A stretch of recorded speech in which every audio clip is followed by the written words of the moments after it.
Good morning students, this is your science class.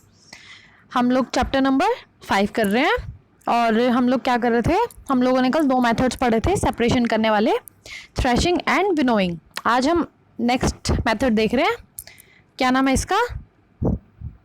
Sieving. ठीक है, इसका क्या मतलब होता है? छानना। ठीक है, चलो रीडिंग शुरू करते हैं। Sometimes we may wish to prepare a dish with flour. We need to remove impurities and bran that may be present in it. अब मान लो हमें कुछ आटे से बनाना है तो हम क्या करेंगे, उसमें से impurities को साफ करेंगे. What do we do? We use a sieve and pour the flour into it. हम क्या करेंगे, छलनी लेंगे और उसमें क्या करेंगे, पूरे आटे को डाल देंगे. Sieving allow the fine flour particles to pass through the holes of the sieve while the bigger impurities remain on the sieve. अब क्या होता है, जो जब हम आटे को छानते हैं तो जो पतला सा आटा है, जो बारीक बारीक, वो क्या होगा, नीचे निकल जाएगा और जो उसके अंदर कंकर पत्थर जो भी हैं वो क्या रहेंगे, जो इम्प्योरिटीज़ हैं, जो मोटे पार्टिकल्स हैं वो क्या रहेंगे, उसके ऊपर रह जाएंगे. ऐसा ही होता है ना, जैसे देखो ये डायग्राम में भी दिया हुआ है, ऐसे ही छानते हैं हम लोग. ठीक है, जो आटा है वो नीचे आ जाएगा, जो इम्प्योरिटीज़ हैं वो ऊपर रह जाएंगी. In a flour mill, impurities like husk and stone are removed from wheat before grinding it. अब जब wheat को, जब गेहूं को पीसा जाता है उससे पहले ही उसमें से क्या किया जाता है, कंकर पत्थर, जो भूसा वगैरह है, जो स्टोन्स हैं, पत्थर हैं, उसमें से उसे निकाल लिया जाता है पीसने से पहले ही. Usually a bag full of wheat is poured on the slanting sieve. The sieving removes pieces of stone, stalk and husk that may still remain with the wheat after threshing and winnowing. Threshing और winnowing के बाद कुछ और चीज़ें जो रह गई हैं वो किससे निकाली जाती हैं, सीविंग से निकाली जाती हैं. ठीक है, देखो इस तरह से मान लो निकाली जाती हैं. ठीक है, you may have also notice similar sieves being used at construction sites to separate pebbles and stone from sand. अब रेत वगैरह में से कंकर पत्थर को अलग करने के लिए हमने देखा होगा कि जो कंस्ट्रक्शन जहाँ पे चल रही होती है, जहाँ पे लेबर वर्क काम चल रहा होता है, जैसे मिस्त्री मजदूर वगैरह जो काम कर रहे होते हैं वो क्या करते हैं, रेत वगैरह को भी साफ़ करने के लिए क्या करते हैं, उसको छानते हैं, इस तरह से टेढ़ा करके रख देते हैं, इसमें से रेत डाल देंगे और फिर इसको क्या करते हैं, ऐसे छान लेते हैं. जो साफ़ साफ़ रेत है वो नीचे निकल आएगी, जो कंकर पत्थर रह गए वो उसे अलग कर देते हैं निकाल के. तो ये कौन सी प्रोसेस थी, सीविंग की प्रोसेस थी. चलो आगे बढ़ते हैं. Activity 4. Bring a sieve and a small quantity of flour from home to the class. Sieve the flour to separate any impurities in it. अब हमें क्या करना है, थोड़ा सा आटा लेना है और उसे क्या करना है, छलनी से छानना है थोड़ा सा. Now make a fine powder of chalk pieces and mix it with the flour. अब क्या करना है, हमें चौक को लेना है और उसका पाउडर बना देना, उसके हमने आटे के अंदर मिला देना है. Can we separate the flour and the powder chalk by sieving? क्या अब हम उस चौक वाले पाउडर को और आटे को अलग कर सकते हैं? तो ये तो बहुत मुश्किल काम हो गया अब, क्योंकि वो उसके अंदर मिक्स हो गया. Sieving is used when components of a mixture have different sizes. अब जैसे अलग अलग साइज़ की जो चीज़ें होती हैं ना, उनको अलग करने के लिए सीविंग का प्रोसेस यूज़ किया जाता है. पर वो तो आटा भी पाउडर की तरह ही है और जो हमने चौक का पाउडर बना दिया वो भी पाउडर है, तो वो दोनों आपस में मिक्स हो गए, तो छलनी के छानने से अलग नहीं होंगे. ठीक है, चलो आगे पढ़ते हैं हम लोग. Sedimentation, decantation and filtration. देखो अब देखेंगे हम कि ये सब चीज़ें क्या क्या होती हैं. Sometimes it may not be possible to separate components of a mixture by winnowing and hand picking. अब कोई बार क्या होता है, विनोइंग और हैंड पिकिंग से हम लोग चीज़ों को अलग नहीं कर पाते. For example, there may be lighter impurities like dust और सोयल पार्टिकल इन राइस और pulses.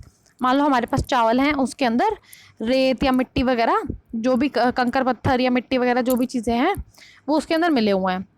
How are such impurities separated from rice और पल्सेस बिफोर कुकिंग. अब मान लो जो मोटे मोटे कंकर पत्थर थे वो तो हमने चावल को हाथों से ही निकाल दिया, वो तो हैंड पिकिंग हो गई.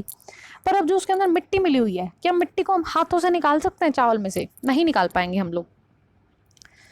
राइस और pulses are usually washed before cooking. अब वो निकलेगी कैसे, वो उन्हें हम क्या करते हैं, मान लो हम चावल बना रहे हैं तो उन चावल को क्या करते हैं, हम एक बर्तन में डाल के उसको वॉश कर देते हैं और फिर क्या होता है, वो पानी मिट्टी वाला हो जाता है और हम उस पानी को गिरा देते हैं और बर्तन में क्या रह जाते हैं, साफ राइस रह जाते हैं. ऐसा ही करते हैं ना. When you add water to these, the impurities like dust or soil particles get separated. These impurities go into water which become a little muddy. अब हम जैसे ही मान लो हमने चावल के अंदर वाटर मिलाया तो और उसको हमने थोड़ा सा वॉश किया तो क्या हुआ, पानी क्या है, मिट्टी मिट्टी वाला हो गया, क्योंकि चावल के अंदर से मिट्टी निकल गई, मिट्टी मिट्टी वाला हो गया, मड्डी हो गया। Now what will sink in the bottom of the vessel.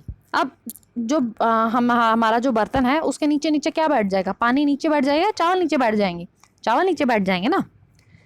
Have you seen that the vessel is tilted to pour out the dirty water. अब चावल नीचे नीचे बैठ गए, गंदा गंदा पानी क्या है, ऊपर ऊपर है, तो हम क्या करते हैं, थोड़ा सा बर्तन को टेढ़ा कर देते हैं और पानी जो गंदा पानी था उसे निकाल देते हैं और चावल नीचे ही रह जाएंगे। When the heavier component in this mixture settle after water is added to it, the process is called sedimentation. अब sedimentation किसको बोलते हैं कि हमारा जो सामान था, जैसे मान लो राइस है, तो वो हैवी है वाटर से, वो नीचे बैठ गए। अब वो जो नीचे बैठने की प्रोसेस है ना, जो भारी सामान जब नीचे बैठ जाता है उसे हम क्या बोलते हैं, सेडिमेंटेशन। किसे बोलते हैं, जब भारी सामान नीचे बैठ जाता है, इसे क्या बोला जाता है, सेडिमेंटेशन बोला जाता है। When the water along with the dust is removed, the process is called decantation. अब decantation किसे बोला जाता है कि जो पानी ऊपर ऊपर रह गया था और उसे हमने अलग कर दिया, उसे क्या बोलते हैं, decantation।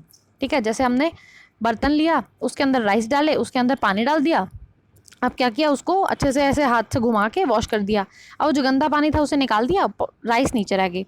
राइस के नीचे बैठने को हमने कह दिया सेडिमेंटेशन और पानी के गिराने को हमने कह दिया डेकेंटेशन। ठीक है, चलो अभी हमने पढ़ लिया सेडिमेंटेशन और डेकेंटेशन के बारे में, फिल्ट्रेशन हम कल पढ़ेंगे। ठीक है, जो मैं चैप्टर रीड कराती हूँ आप लोग बच्चे साथ साथ उसे रीडिंग करते रहा करो। ठीक है, तभी चीज़ें समझ में आएंगी। अगर कुछ मिस हो गया या कोई लाइन समझ में नहीं आई तो आप लोग जब खुद रीड करोगे ना तब आ जाएगी समझ में। ठीक है, चलो रीडिंग इतनी करते हैं, आज होमवर्क दे देती हूँ मैं आपको।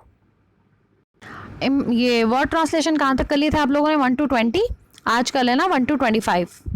ठीक है, और ये देखो ये दो इंपॉर्टेंट फैक्ट्स करने हैं, सेडिमेंटेशन एंड डेकेंटेशन। 9 और 10 है ये।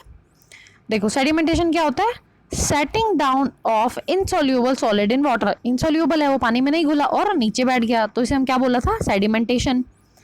डेकेंटेशन क्या है, removal of water above settled mud. अब जो मड के साथ हमने पानी को हटा दिया उसे क्या बोला हमने, डेकेंटेशन।